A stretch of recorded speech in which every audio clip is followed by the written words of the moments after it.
శుద్ధమైన బైబిల్ గ్రంథంలో నుంచి సందర్భం కొరకు కొన్ని మాటలు మనం చదువుకుంటాం. మీ గ్రంథాలను తెరవండి. కీర్తనల గ్రంథము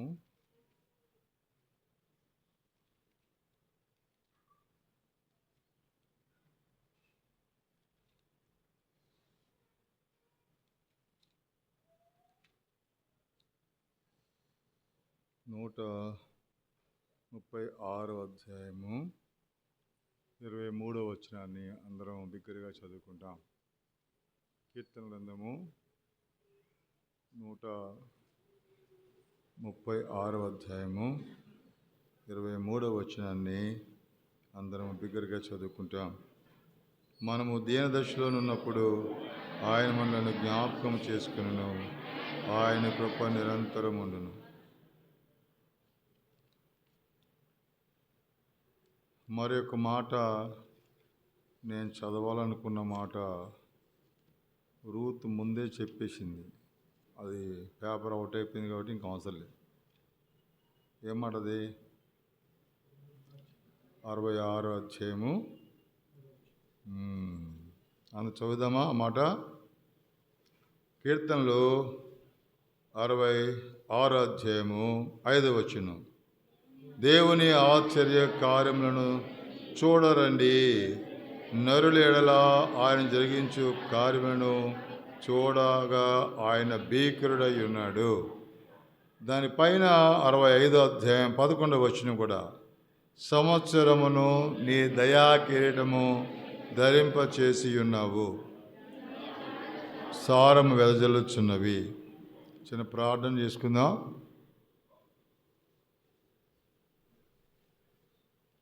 ప్రియమైన తండ్రి, పరిశుద్ధుడైన దేవా, ఇంతవరకు పాటల ద్వారా, బిడ్డ యొక్క సాక్ష్యం ద్వారా, నీ దాసుని యొక్క సేవా పరిచర్యలో వచ్చినటువంటి చేసే సహాయము, ఆశ్చర్యమైన కార్యముల ద్వారా నీ ప్రజలను చూడరండి అని పిలిచి వారి మధ్యలో నీ కార్యములను వెల్లడించడానికి, తెలియపరచడానికి ఆనాడు నీ దాసుడు రాజు భక్తుడు దావీదు అనుభవం మా ఇది దాసుని యొక్క దీన కుటుంబం ద్వారా ఆ అనుభవాలు వారికి కూడా ఇచ్చి వారు కలిగిన వారై బయలుపరచడానికి, సమాజంలో ప్రజలందరి మధ్యలో తెలియపరచడానికి సహాయం చేసినందుకు స్తోత్రములు.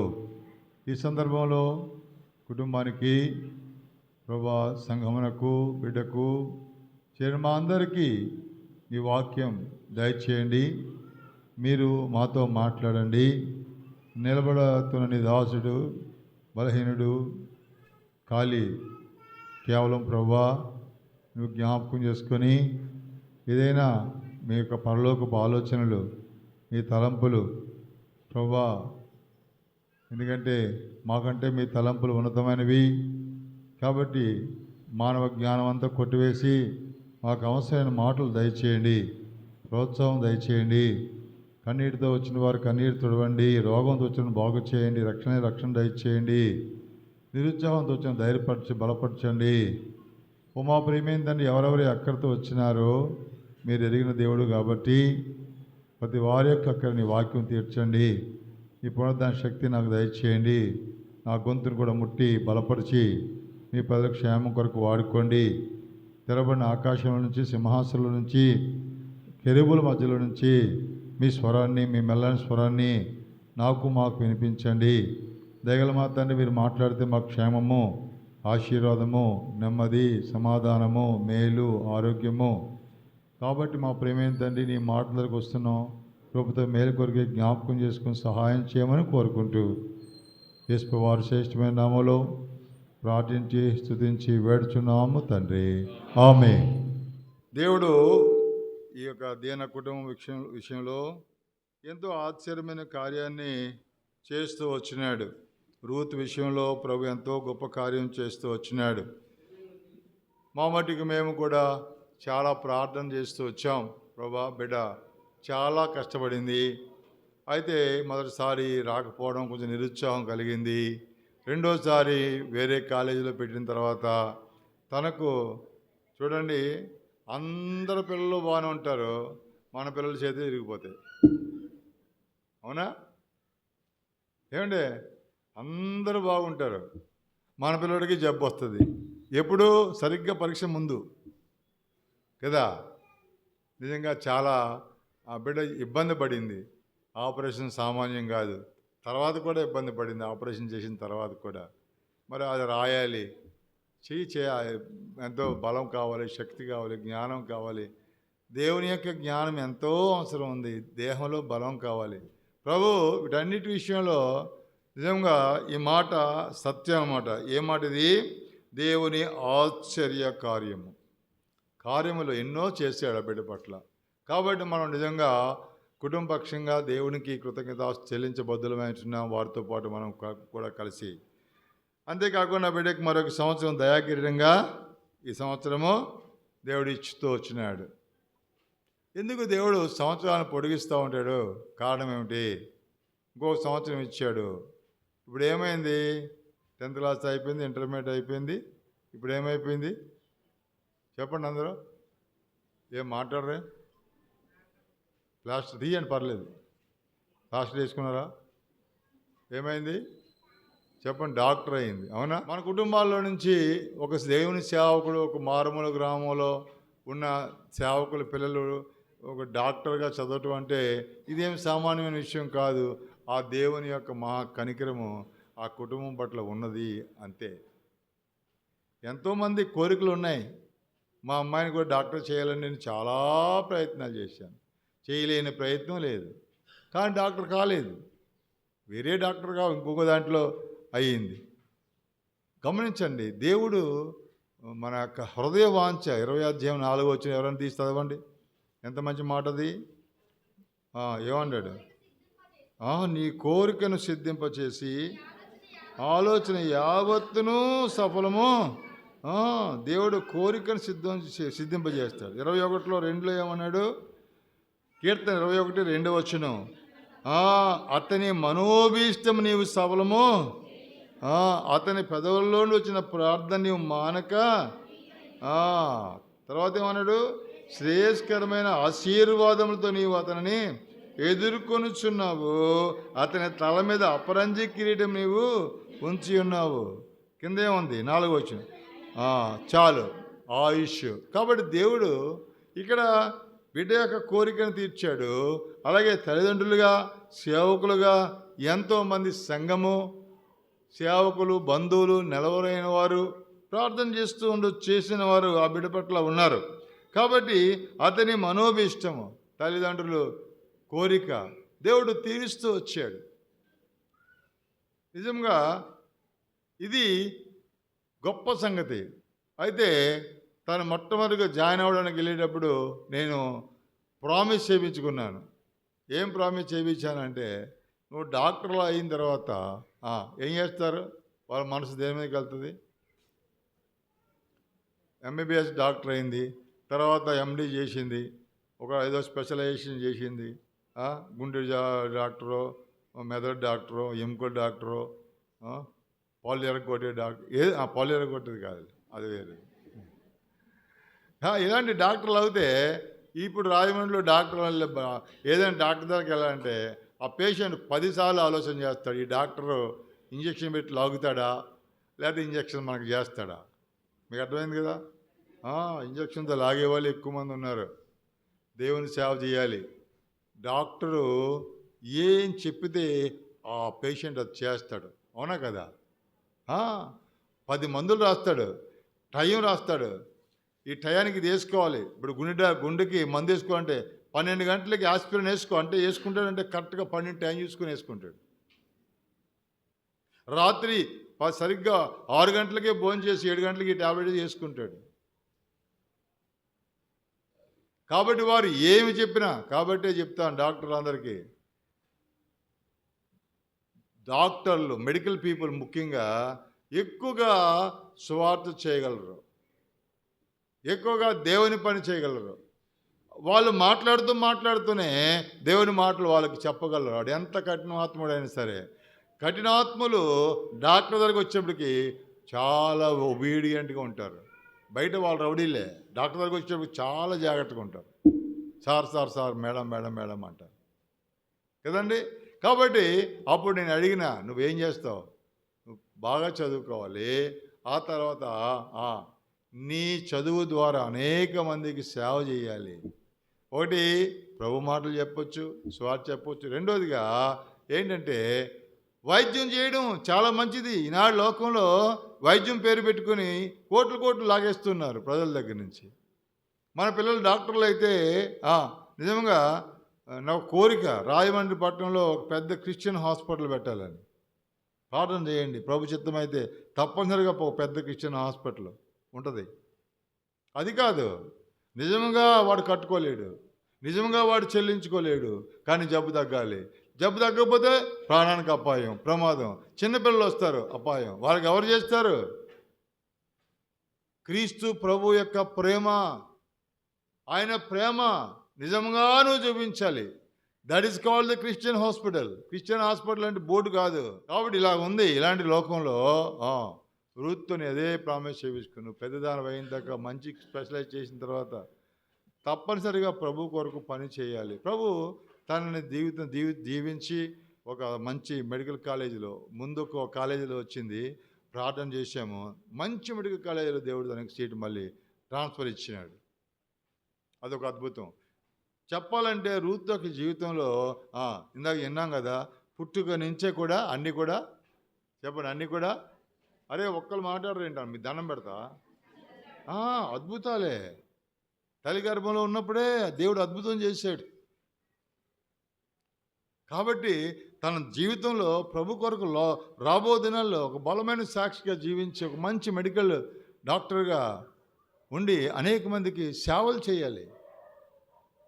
మన బిడ్డలు చదువుకున్నది డబ్బు సంపాదించుకొని కోట్లు ఏం చేస్తారండి? ఎవరికి పైసాగా పెట్టరు. ఎందుకండి నీ డబ్బు చచ్చిపోతే ఏమవుద్ది? తీసుకెళ్తామా? కాదు, దాని కొరకు కాదు. దేవుడు ఎక్కువగా దీవించినప్పుడు ఏం చేయాలంటే నువ్వు బైబిల్ గ్రంథంలో ఏముంది? వెదజల్లి అభివృద్ధి పొందిన వారు కలరు. తర్వాత తగిన దానికంటే తక్కువ ఇచ్చి, అక్కడ మీరు లేమి అని ఉంది కదా, నేనైతే భిక్షగాడు అంటాను. ఏమంటాను? తగిన దానికంటే తక్కువ ఇస్తే నువ్వేమిటంటే ఏమంటుంది బైబిల్? అపోజిట్ పోలే పిసినారుడు అంటారు. ఏమంటారు? పిసినుగొట్టుడు అంటారు. భిక్షగాళ్ళు అయిపోతారు. అసలు ఇవ్వాల్సింది కూడా ఎవరు? చాలా సంఘాలు ఉంటారు, మా సంఘాలు కూడా ఉన్నారు. దేవునికి ఇవ్వాల్సింది కూడా ఎవరు? అర్థమైందండి? చివరికి మంచాల కింద కుంచాల కింద పెడతారు. ఒక ఆవిడ చనిపోయింది, ఆవిడ జరిగి చాలా కాలం అయిపోయింది, ఇప్పుడు 20 సంవత్సరాల పైన అయిపోయింది. ఆవిడకి వెళ్ళినప్పుడల్లా నేనే ఏదో కొద్దిగా గొప్ప ఇచ్చేవాడిని, ఫ్రూట్స్ పట్టుకెళ్ళేవాడు, మందులు ఇచ్చేవాడిని. బీపీ షుగర్కి ఎవరు పట్టించుకునేవారు కాదు. అవన్నీ మంచం కింద పరుపు కింద పెట్టేది, ఎవరికి కనబడకుండా. చనిపోయిన తర్వాత లేపు చూస్తే ఎక్కడ పడితే అక్కడ కాగితాలే. ఏం కాగితాలు? పోనీ కాగితాలు ఉంటే ఉన్నాయి, వీళ్ళకి ఉపయోగపడతాయి మిగతా వాళ్ళకి. మందులన్నీ ఇచ్చిన ప్యాకెట్ లాగా ఉండి అక్కబెట్టింది. ఎప్పటి నుంచి? 10 సంవత్సరాల నుంచి. ఒక్క మందు మింగలే.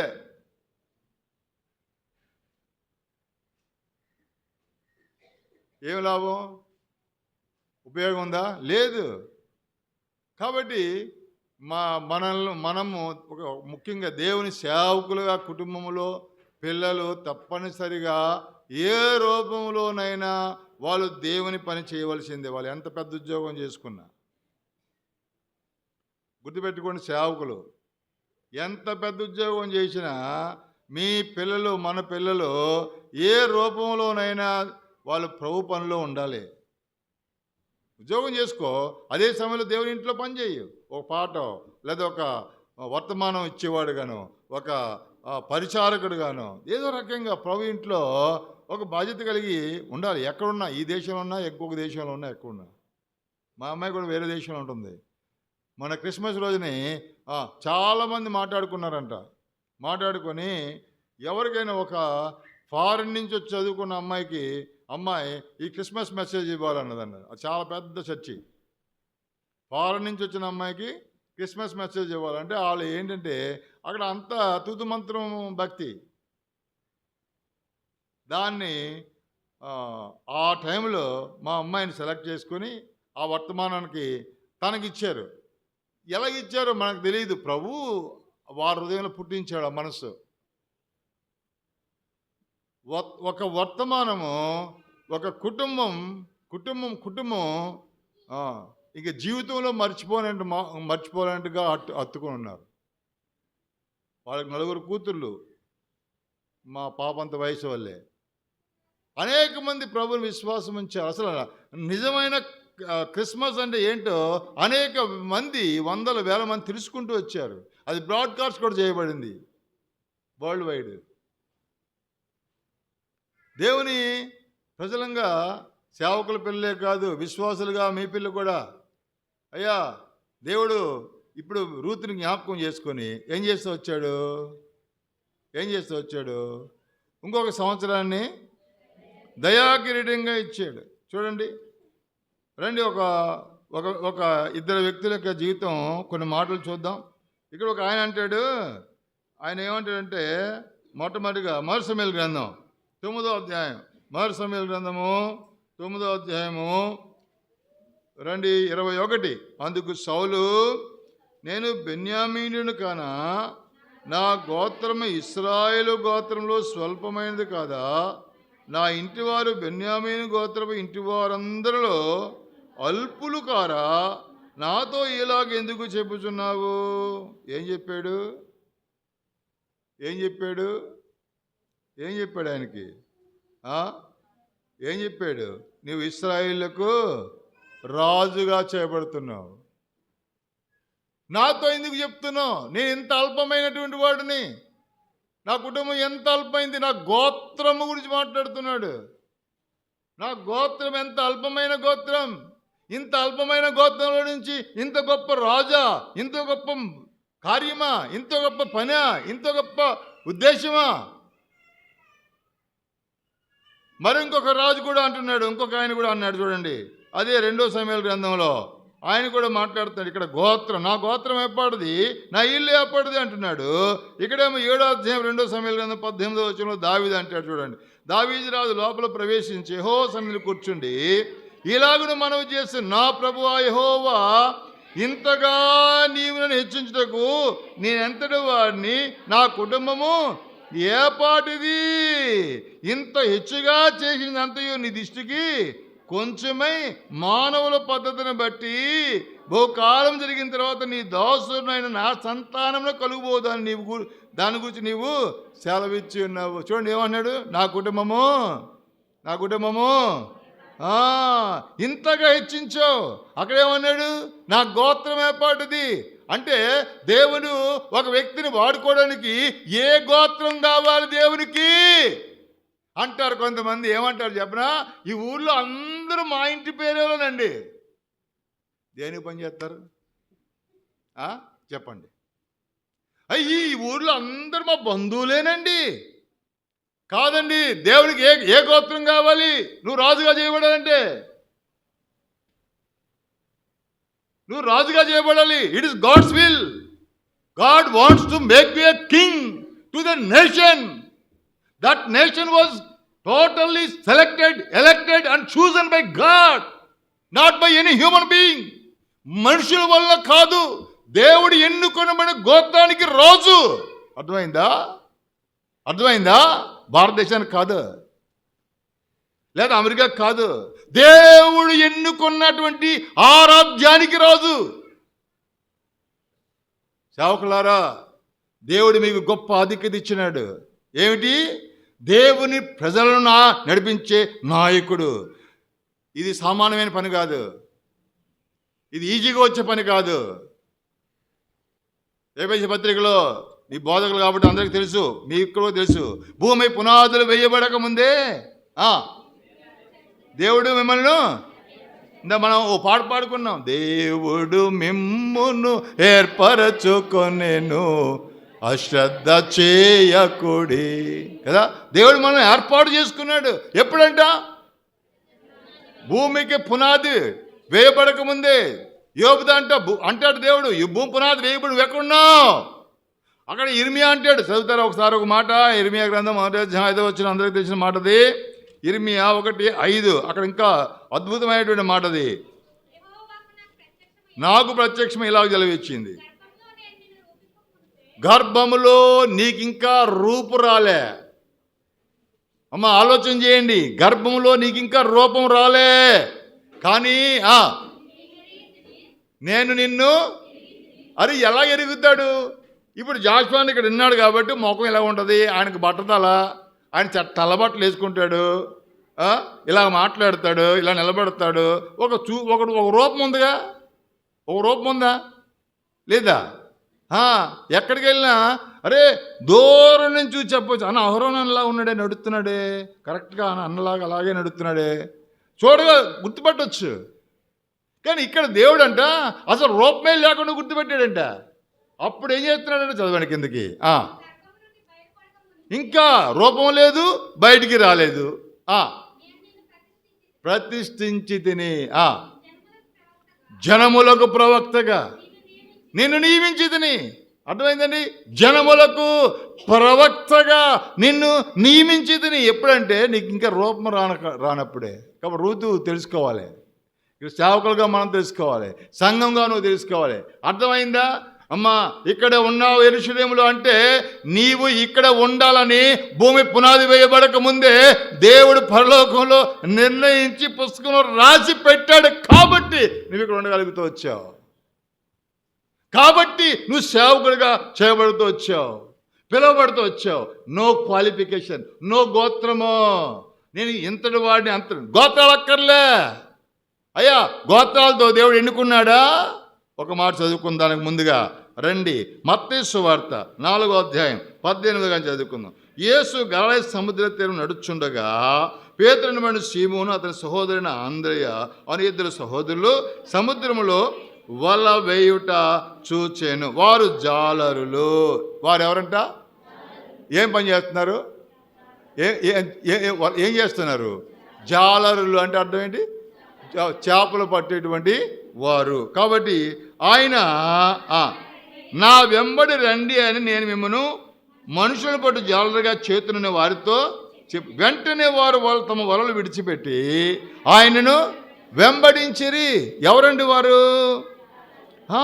జాలరులు.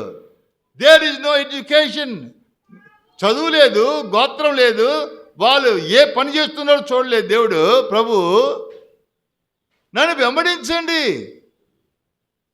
వెంటనే వాళ్ళు దాన్ని వదిలిపెట్టేశారు. కొంచెం కిందకి వెళ్దారండి. ఆయన అక్కడి నుండి వెళ్ళి జెబెదయి కుమారుడు యాకోబు అతని సహోదరుని యోహాను అని మరి 2 సహోదరులను తన తండ్రి అయిన జెబెదయి 2 దోణులు తమ వలలు బాగు చేసుకుని చుండగా. ఇక్కడేముంది? ఇక్కడ కింద వారు జాలర్లు, తర్వాత ఇక్కడ వారు వలలు ఏం చేస్తున్నారంట? బాగు చేసుకుని చుండగా తమ దోణెను తమ తండ్రిని విడిచి ఆయనను వెంబడించిరి. దోణిని విడిచిపెట్టారు, తండ్రిని విడిచిపెట్టారు. యేసు ప్రభు చెప్పిన ఆజ్ఞల్లో మొట్టమొదటి ఆజ్ఞ ఏంటి చెప్పాలి ఎవరన్నా? ఏమండి? యేసు క్రీస్తు ప్రభు వారు ఆయన చెప్పినప్పుడు ఆ ఆజ్ఞల్లో మొదటి అంటే అన్నిటికంటే మొట్టమొదటిది ఏమిటది?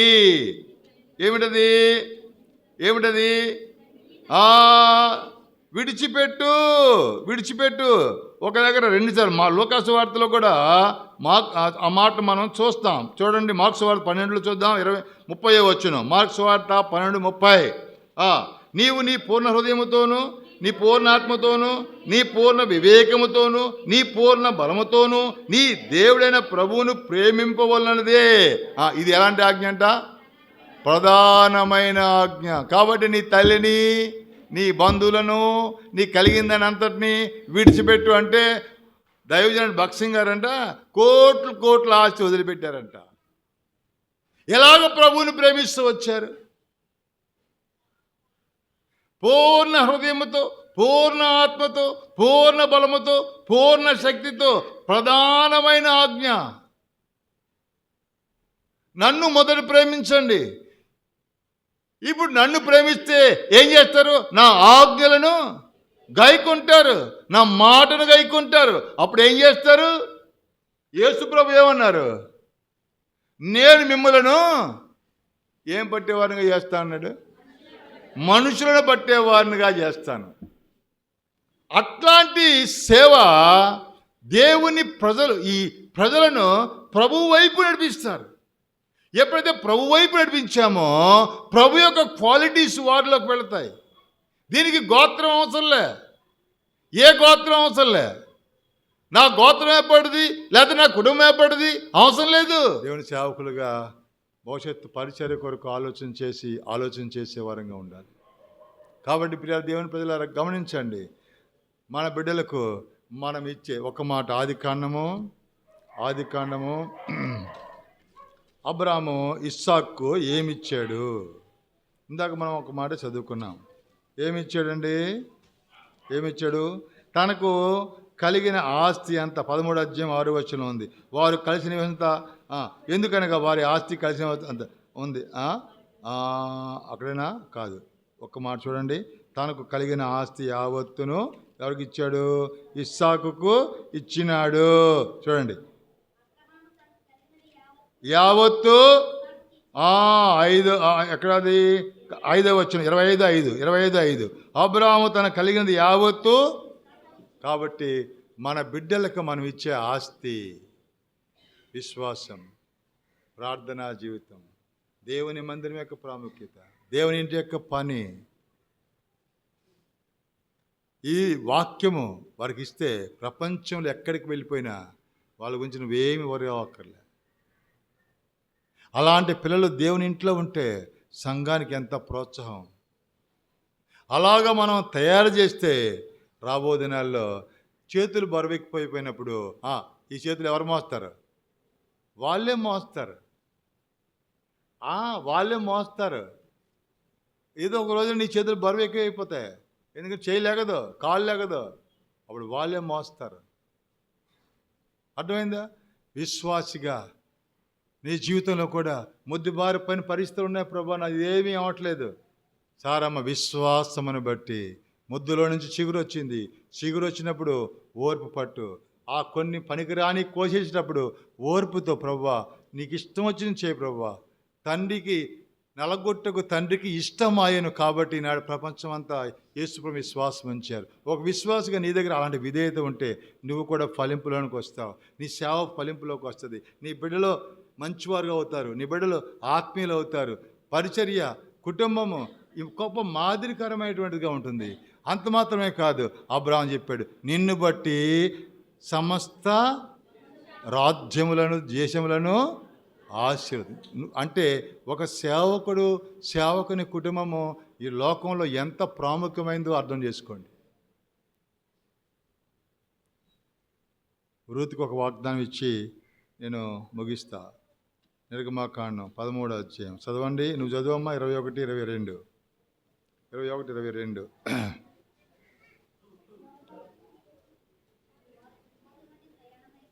వారు పగలు రాత్రియు 13వ అధ్యాయం నిర్గమాకాండం 13వ అధ్యాయం 21-22 ప్రయాణము చేయునట్లుగా యెహోవా త్రోవలో వారిని నడిపించుటకై, త్రోవనగా జీవితము, పగలు రాత్రి, పగటి వేళ మేఘస్తంభములోను వారికి వెలుగుచ్చుటకే, రాత్రి వేళ అగ్నిస్తంభములోను ఉండి వారికి ముందుగా నడుచుచూ వచ్చెను. ఆయన పగటి వేళ మేఘస్తంభమునైనను రాత్రి వేళ అగ్నిస్తంభమునైనను ప్రజల ఎదుటి నుండి తీయలేదు. రెండవ మాట కీర్తన 121 అధ్యాయము, కీర్తన గ్రంథము 121 అధ్యాయము చూడండి. అక్కడ ఈ మాట కూడా మనం చదివి ప్రార్థనలోకి వెళ్ళిపోదాం. 121 అధ్యాయము ఇక్కడ 3వ వచనం దగ్గర నుంచి, ఆయన నీ పాదము తొట్టిల్లనియ్యడు, నిన్ను కాపాడువాడు కొనుకుడు. ఇశ్రాయేలును కాపాడు కొనుకుడు. యెహోవా నిన్ను కాపాడువాడు. నీ కుడి పక్కన యెహోవా నీడగా ఉండును. పగలు ఎండ దెబ్బ అయినా నీకు తగులదు, రాత్రి వెండి దెబ్బ నీకు తగులదు. ఏ అపాయం రాకుండా యెహోవా నిన్ను కాపాడు. ఆయన నీ ప్రాణమును ఇది మొదలుకొని నిరంతరము నీ రాకపోకలు యెహోవా నిన్ను